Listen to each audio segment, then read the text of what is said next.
Kabar buruk bagi pasukan Ukraina, tentara Rusia memperluas front ofensif ke arah Toretsky dan Pokrovsky arah Donetsk. Arah Torets.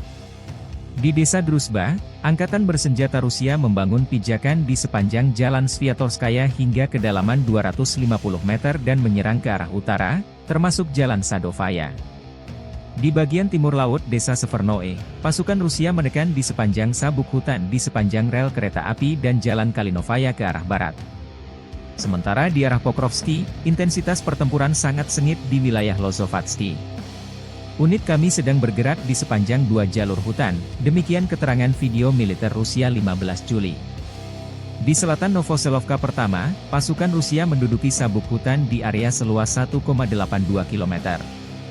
Pertempuran dilaporkan terjadi di dekat persimpangan Jalan Shkolnaya dan Pervomaiskaya seperti dilansir akun Telegram Pro-Rusia RV Voenkor. Kenapa Torets sangat penting bagi Rusia dan Ukraina?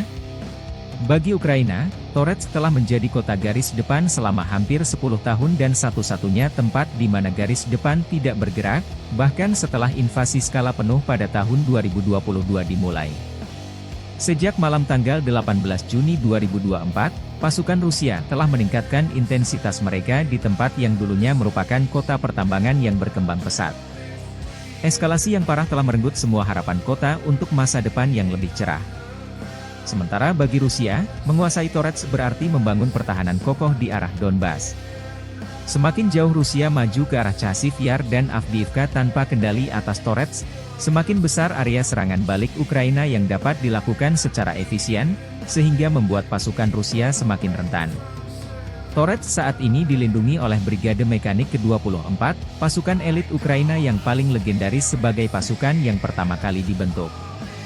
Brigade ini telah ditempatkan di Torets selama hampir 1 tahun. Mereka telah mulai memperkuat kota tersebut dengan gigi naga yang terkenal, blok beton setinggi 80-90 cm yang dibuat untuk menghentikan kendaraan lapis baja. Torets, hingga baru-baru ini, merupakan salah satu sektor paling stabil di garis depan, tetapi sejak serangan Kharkiv, mereka mulai bersiap untuk yang terburuk. Militer Ukraina melansir rekaman penghancuran kendaraan tempur BMP-3 milik Rusia. Video dipublikasikan Staf Umum Angkatan Bersenjata Ukraina 15 Juli. Lokasi di arah Kharkiv. Tim pengintai Ukraina memantau pergerakan BMP-3 Rusia dan mengirim koordinat ke tim artileri. Pada upaya berikutnya, peralatan musuh dan awaknya diledakkan dan dihancurkan oleh drone FPV para pejuang Batalion Kedua Angkatan Bersenjata Ukraina, demikian keterangan videonya.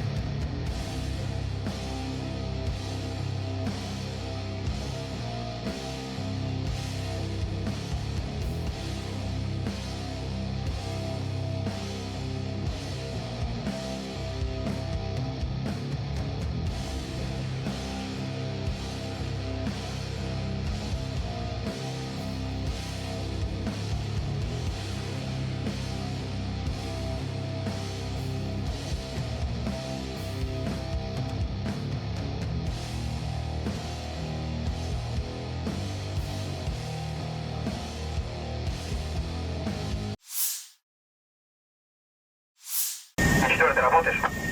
Как буду? Давай.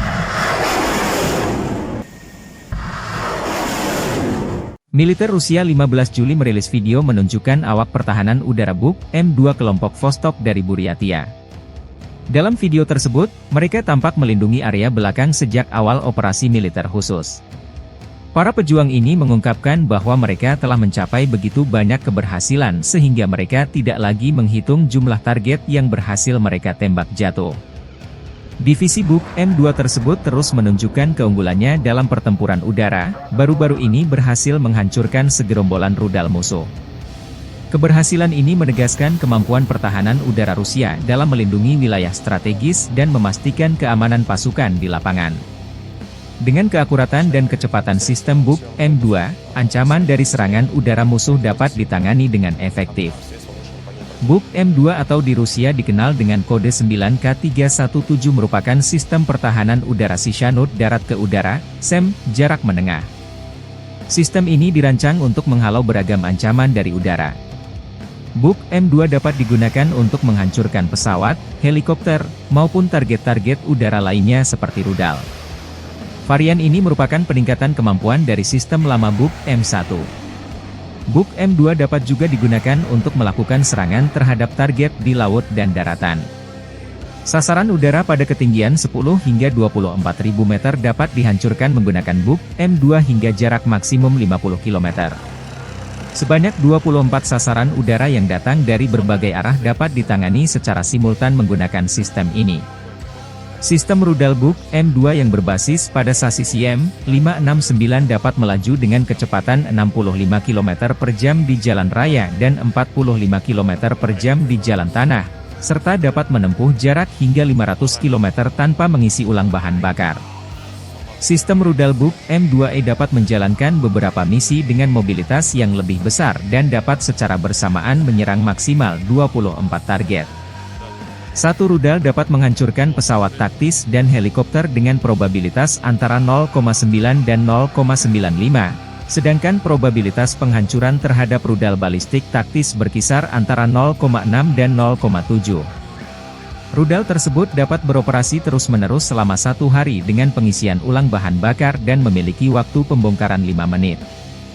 Rudal ini dapat menghancurkan rudal balistik taktis dalam jarak 20 km dan dapat menghancurkan rudal jelajah pada ketinggian 100 m dan dalam jarak 20 km.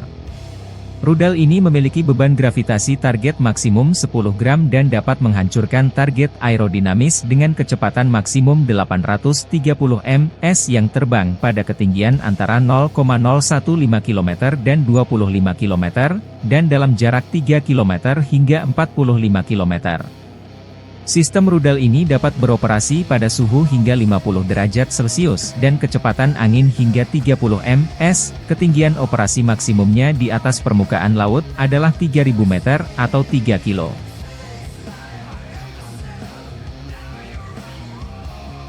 Мы уничтожаем любые воздушные цели, кроме спутников. С момента обнаружения до поражения цели может пройти 10 секунд. Обнаружение, оценка цели, принятие решения, пуск и уничтожение цели 10 секунд.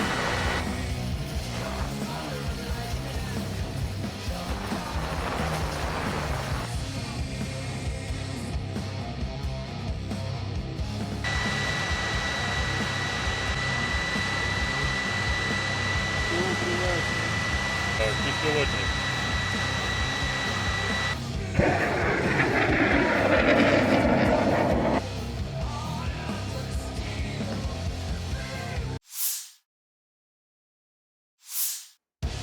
Militer Rusia merilis video menunjukkan aksi serangan udara oleh pesawat tempur pembom Su-34.